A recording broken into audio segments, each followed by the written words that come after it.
ETF index mutual funds నేర్చుకుని stock మార్కెట్లో రాణించాలనుకుంటున్నారా? వెంటనే ఈ నెంబర్కి కాల్ చేయండి. నమస్తే కామేశ్వరి గారు.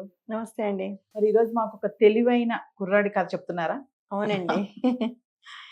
ఒక గ్రామంలో ఒక తల్లి, ఒక కొడుకు ఉంటారు. ఆ తల్లి చాలా కష్టపడి ఆమె వ్యవసాయం పనులు చేస్తూ ఇల్లు పోషిస్తూ ఉంటుంది, గడుపుతూ ఉంటుంది. కానీ ఆమెకున్న కొడుకు యువకుడు. కానీ ఏ పని చేయడు, సోమరిపోతు. కానీ మంచి తెలివైన వాడు. తెలివి ఉంది, కానీ దాన్ని ఉపయోగించుకుంటే కదా. ఆవిడ రోజు బాధపడుతూ ఉంటుంది. బాగా వయసుకొచ్చాడు పిల్లవాడు, సంపాదన లేదు. కానీ ఒక్కగానొక్క కొడుకు, ఏమీ అనలేకపోతూ ఉంటుంది. వచ్చేవాళ్ళు పోయేవాళ్ళు అందరూ అడుగుతూ ఉంటారు, ఏమమ్మా మీ నీ కొడుకు వివాహం ఎప్పుడు చేస్తావు, ఏం సంపాదిస్తున్నాడు అని అడుగుతూ ఉంటారు. కానీ వీడేమో పలకడు, ఎప్పుడు మంచం వేసుకొని ఆరు బయట పడుకొని ఉంటాడు. ఒకరోజు చాలా బాధ వేసి, బాధలో కోపం వస్తుంది. కోపం వచ్చి ఒక 10 పైసల నాణెం తీసుకొని చేతిలో పెడుతుంది. ఇదిగో ఈ నాణెం తీసుకొని పక్క ఊరికి పోయి పెళ్లి చేసుకొని రాపో అంటుంది.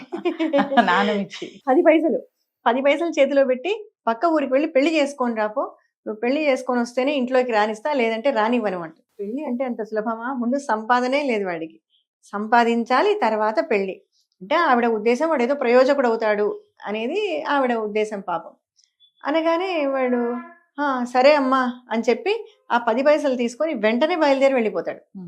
ఏమనుకుంటుంది, ఏం పిచ్చి వీడికి, 10 పైసలు చేతిలో పట్టుకొని పోతున్నాడు అని అలాగా చూస్తూ ఉండిపోతుంది. సరే పక్క గ్రామానికి వెళ్తాడు. పక్క గ్రామానికి వెళ్తే అక్కడ ఒక మిఠాయిలు అమ్ముతూ ఉంటాడు అనమాట, ఒక షాప్. ఆ షాప్కి వెళ్ళి 10 పైసలు ఇచ్చి మిఠాయి ఇమ్మంటాడు. జిలేబీలో ఏదో అమ్ముతూ ఉంటారు. ఒక జిలేబీ ఇస్తాడు 10 పైసలకు. జిలేబీ తిని ఇది చాలా బాగుంది, రుచిగా ఉంది అని గబగబా ఒక బ్యాగ్ తీసుకొని అక్కడ ఉన్న దాదాపు చాలా జిలేబీలు ఇంకా మిఠాయిలు అన్నీ తీసి బ్యాగ్కి వేసేసుకుంటాడు. అతను అనుకుంటాడు, ఓహో మొత్తం కొనేస్తున్నాడు, డబ్బులు ఇస్తాడని ఊరికినే ఉంటాడు. తీసుకున్న తర్వాత అవన్నీ తీసుకొని మూట కట్టుకొని చంకలో పెట్టుకొని పరుగు మొదలు పెడతాడు. అందుకని ఇతను షాప్ వాడు, డబ్బులు ఇవ్వకుండా అలా వెళ్ళిపోతున్నావు, ఎవరు నువ్వు, అసలు ఎక్కడి నుంచి వచ్చావు అంటే, కొత్తవాడు కదా, ఎవరు నువ్వు, అసలు నీ పేరేంటి, ఎవరు అని అడుస్తాడు. నా పేరు అప్పులవాడు అంటాడు. అని వెళ్ళిపోతాడు అక్కడి నుంచి. ఇతను కుయ్యో మర్రో అని మొత్తం నా సరుకంతా తీసుకెళ్ళిపోయాడు వాడు అని అరిస్తే అక్కడున్న చుట్టుపక్కల వాళ్ళందరూ వచ్చేస్తారు. ఏమైంది అంటే, వాడు మొత్తం ఇక్కడ సరుకు తీసుకెళ్ళిపోయాడు, డబ్బులు ఇవ్వలేదు. అవునా, డబ్బులు ఇవ్వలేదా, ఎవరు వాడు ఇంతకు అంటే, అప్పులవాడు అంటాడు. మరి అప్పులవాడైతే నువ్వు అప్పు తీసుకొని తిరిగి ఇవ్వకపోతే వాడు తీసుకొని పోతాడు కదా, తప్పు నీదే, నువ్వు అప్పు తీర్చలేదు కాబట్టి వాడు నీ మిఠాయిలు తీసుకెళ్ళిపోయాడు. వీడు ఎంత చెప్పాలని ట్రై చేస్తున్నా ఇంకెవరు వినరు, అందరూ అక్కడి నుంచి వెళ్ళిపోతారు. సరే ఆ మిఠాయిలన్నీ తీసుకొని వీడు ఒక చెరువు దగ్గరికి వెళ్తాడు, నది దగ్గరికి వెళ్తాడనమాట. వెళ్ళి అక్కడ కూర్చొని ఈ మిఠాయిలు తింటూ ఉంటాడు. అక్కడ కొంతమంది బట్టలు ఉతుకుతూ ఉంటారు. వాళ్ళు ఎవరు అంటే, ఇక్కడ రాజు మహల్ నుంచి వచ్చిన వాళ్ళు అనమాట.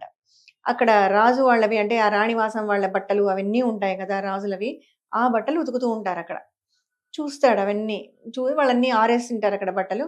వాళ్ళు ఇతన్ని చూస్తారు, ఎవరితను ఇంత పెద్ద బ్యాగ్ పెట్టుకొని బాగా స్వీట్స్ అన్నీ తింటూ ఉన్నాడు అని దగ్గరికి వస్తారు మెల్లగా.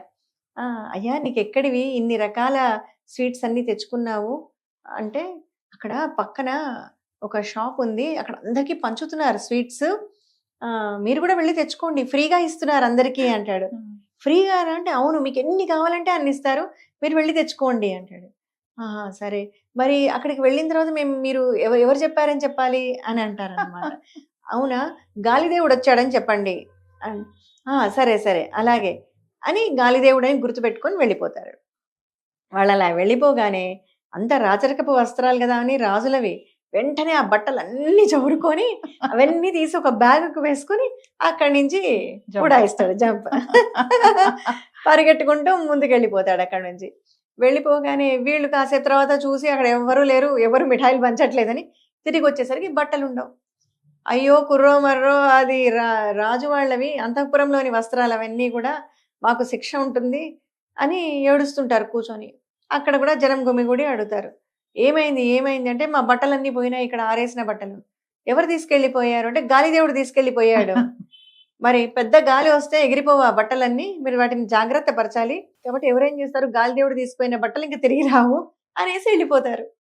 ఇంకా వీళ్ళు ఏం సమాధానం చెప్పాలో వీళ్ళకు తెలీదు. సరే అక్కడి నుంచి కాస్త ముందుకు వెళ్ళిపోతాడు. ముందుకు వెళ్ళిపోయిన తర్వాత అక్కడ ఏటి గట్టు వస్తుంది. అంటే అక్కడ నుంచి వాడు తన ఊరికి వెళ్ళాలి. ఊరికి. క్రాస్ చేసి ఒక చిన్న తెప్పలో వెళ్ళాలన్నమాట.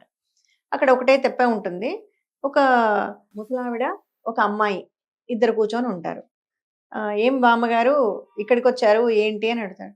అంటే మేము ఆ ఊరికి వెళ్ళాలి నాయన, సో తెప్ప నడిపే వాళ్ళు ఎవరూ లేరు, అందుకని మేము వెయిట్ చేస్తున్నాం ఇక్కడ కూర్చొని అంటుంది. అని ఆవిడ అంటుంది, నీ బ్యాగ్లో ఏమున్నాయి అంటుంది. అంటే చూపిస్తాడు వస్త్రాలన్నీ. అబ్బో చాలా బాగున్నాయి. ఆ అమ్మాయి బాగా అట్రాక్ట్ అవుతుంది అనమాట. అంటే రాచరికపు వస్త్రాలు కదా, పట్టు చీరలు, పట్టు వస్త్రాలన్నీ కూడా. అన్నాక సరే నేను దాటిస్తాను మిమ్మల్ని అవతలి గట్టుకు అంటాడు. అయితే ఒక పని చేయండి, ఫస్ట్ ఒకరిని దాటిస్తాను, మళ్ళీ వచ్చి ఇంకొకరిని దాటిస్తాను అంటాడు. సరే అంటుంది. అదే ఫస్ట్ అమ్మాయిని దాటిస్తాను, ఎందుకంటే వయసులో ఉన్న అమ్మాయి కదా, ఇక్కడ ఒంటరిగా వదిలేయకూడదు, ఫస్ట్ ఆ అమ్మాయిని గట్టు దాటించాక వచ్చి మిమ్మల్ని తీసుకెళ్తా అంటాడు. ఆ అమ్మాయిని బోట్ ఎక్కించుకుంటాడు. ఎక్కించుకొని ముందుకు వెళ్ళిపోయి టాటా అంటాడు. అయ్యో ఎవరినైనా, ఎవరు నువ్వు తీసుకెళ్ళిపోతున్నావు నా మనవరాల్ని, ఇంతకు ఎవరు నువ్వు ఏమని చెప్పాలి అంటే మొగుడు అని చెప్పు అంటాడు. నా పేరు మొగుడు అంటాడు. సరే అంటుంది. వెళ్ళిపోతుంది. వాడు వెళ్ళిపోతాడు ఊరికి. కాసేపటికి ఇంకా రాదు, అమ్మాయి రాదు, ఈవిడ ఓ అని ఏడుస్తూ కూర్చుంటుంది ముసలావిడ. అందరూ చేరతారు. ఏమైందమ్మా అంటే నా మనవరాలను ఎత్తుకొని పోయాడు వాడు. ఎవడు అంటే మొగుడు. మరి అమ్మాయి మొగుడే కదా తీసుకెళ్ళిపోతాడు అని అందరూ అంటారు. నువ్వెందుకు ఏడుస్తున్నావు దానికి, మొగుడే కదా తీసుకుపోయింది, ఇంకా ఏడుపు మానేసాయి అని ఆవిడనే 4 మాటలు అనేసి వెళ్ళిపోతారు అందరు. ఆ అమ్మాయిని తీసుకొని వాళ్ళ అమ్మ దగ్గరికి వెళ్ళిపోతాడు. పొద్దున బయలుదేరి వచ్చాడు 10 పైసలు తీసుకొని. వాళ్ళమ్మ పెళ్లి చేసుకొని రానింది కదా, ఈ అమ్మాయిని తీసుకొని వెళ్తాడు. తీసుకెళ్ళి ఇదిగో అమ్మ, అమ్మాయిని తెచ్చాను చూడు, నాకు వివాహం చెయ్యి అని అడుగుతాడు. అంటే వాళ్ళ అమ్మ అంటుంది, అవురా, అంటే ఒక్క రోజులో ఒక మాట, ఒక 10 పైసలు ఇస్తేనే నేను నీ తెలివితేటలు ఉపయోగించి, అంటే అవి సక్రమంగా ఉపయోగించడా లేదా అని తర్వాత అమ్మాయిని తీసుకొని వచ్చావు. అదే నీ తెలివితేటలను సరైన పద్ధతిలో వాడి మంచి సంపాదన ఉంటే ఎంత బాగుంటుంది, సుఖంగా ఉంటావు కదా అంటే అప్పుడు సరేనమ్మా, ఇప్పటి నుంచి నేను బాగుంటాను, నేను పని చేసుకుంటూ ఉంటాను అని చెప్తాడు. అలా అంటే చాలా టాలెంటెడ్ ఫెలో అన్నమాట. కానీ ఇప్పుడు జనరేషన్లో కూడా అట్లే ఉంటున్నారండి, చాలా టాలెంటెడ్ ఉంటున్నారు పిల్లలు, కానీ వాళ్ళకి యూజ్ చేయడానికి వాళ్ళ టాలెంట్ అని సోమర్తనం సోమర్తనం. అంతే. నమస్తే మేడం. నమస్తే.